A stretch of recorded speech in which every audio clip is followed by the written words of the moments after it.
تو بہرحال یہ چیز ہے. اچھا یہ آیات کیوں سامنے رکھیں؟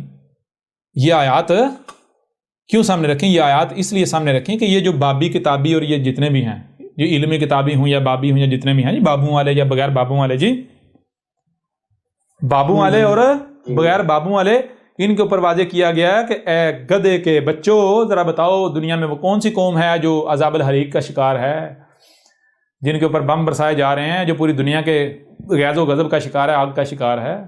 بتاؤ ہاں ذرا.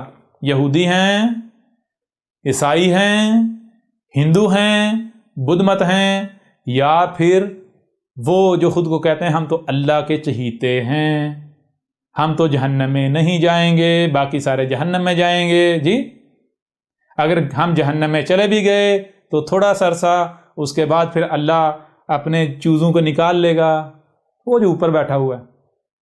جی جی ہاں جی استاد جی. یہ کن کا ذکر ہے؟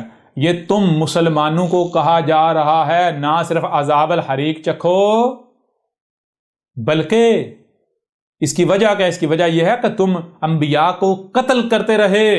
یہ کس نے آ کر واضح کیا تم انبیاء کو قتل کرتے رہے؟ تم تو یہ کہہ رہے تھے آج تک کہ کوئی نبی آئے گا نہیں، کوئی رسول آئے گا نہیں، ہم سے اللہ نے عہد لیا ہوا ہے. نہ ماننا، اس وقت نہ ماننا جب تک کہ ان شرائط کے ساتھ نہ آئے، وہ تمہیں اس سے نجات نہ دلوا دے، دنیا میں دوبارہ اقتدار نہ دلوا دے.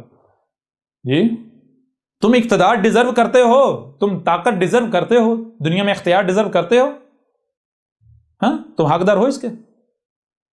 او مسلمانوں، تم ذلت ڈیزرو کرتے ہو، تمہارا حق ذلت ہے، جو تمہارا حق ہے اسے انجوائے کرو. کلیئر ہو یا نہیں ہو رہا؟ عزت ڈیزرو کرتے ہیں جو احمد عیسیٰ کوئی دعوت کو تسلیم کرنے والے ہیں. احمد عیسیٰ وہ تمہارے ملاٹوں کی طرح کذاب نہیں ہے کہ تمہارا رب تم سے کلام کر رہا ہے، میدان میں آؤ، بلوں سے باہر نکلو.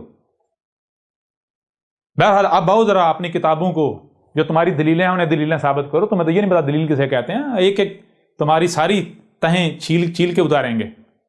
جو تم نے لبادے پردے چڑھائے ہوئے ہیں نا، لبادے اڑے ہوئے سارے اتاریں گے.